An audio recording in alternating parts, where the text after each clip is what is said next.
काजोल और अजय देवगन बॉलीवुड के cute couple में से एक है। दोनों एक दूसरे से जितना प्यार करते हैं उतनी एक दूसरे की टांग खिंचाई करने का मौका नहीं छोड़ते।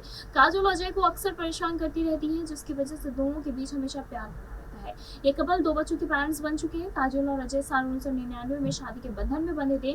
काजोल अक्सर अपने रिश्ते के बारे में खुलासे करती रहती हैं। एक बार उन्होंने बताया था कि अजय को हनीमून पर घर की याद आने लगी थी, जिसकी वजह से वो अपनी ही ट्रिप को बीच में ही छोड़ के वापस आ गए थे। जी हाँ, हनीमून पर जब वो लोग गए थे तो उनको अपने घर की याद आने लगी। काजोल और अजय के 2 बच्चे थे, निशा और युग। जहाँ निशा सोशल मीडिया पर एक्टिव रहती है तो वहीं युग इन सब चीज़ों से दूरी ही बनाए रखते हैं।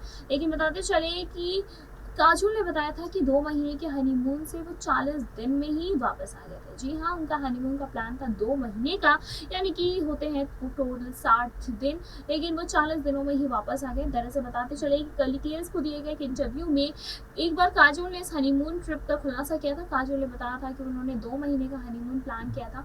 शादी से पहले जब उन्होंने अजय से पूछा था कि क्या वो उन्हें ले चलेंगे, तो उन्होंने हाँ कर दिया था। उसके बाद जब वो घूमने गए तो अजय देवगन को घर वापस आना था, क्योंकि वो बीमार हो गए थे। काजोल ने कहा कि वहाँ अजय के लिए जो टेस्ट था, मैंने उससे पूछा कि क्या तुम मुझसे सच में शादी करना चाहते हो? अगर सच में करना चाहते हो तो मुझे इस हनीमून पर लेकर जाना पड़ेगा। तो लेकिन हनीमून पे आखिरी तक तो वो काफ़ी ज़्यादा थक गए थे और उन्हें घर की याद भी आ रही थी। बताते चले कि 40 दिन के बाद अजय कह रहे थे कि मैं थक गया हूँ, मुझे घर वापस आना है, मुझे बुखार आ रही है, और उन्हें घर की याद भी आ रही थी।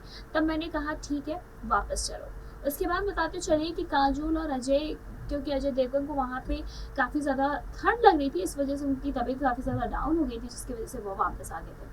अगर हम वर्क फ्रंट की बात करें तो अजय देवगन आखिरी बार फिल्म शैतान में आम आदमी के साथ नजर आए थे, और वो जल्द ही सिंघम अगेन, रेड 2 और दीदी प्यारे 2 में नजर आने वाले हैं। वैसे आपकी इस पर क्या राय है, कमेंट करके जरूर बताएं। ऐसी तमाम लेटेस्ट खबरों को जानने के लिए जुड़े रहें हमारे साथ और देखते रहें।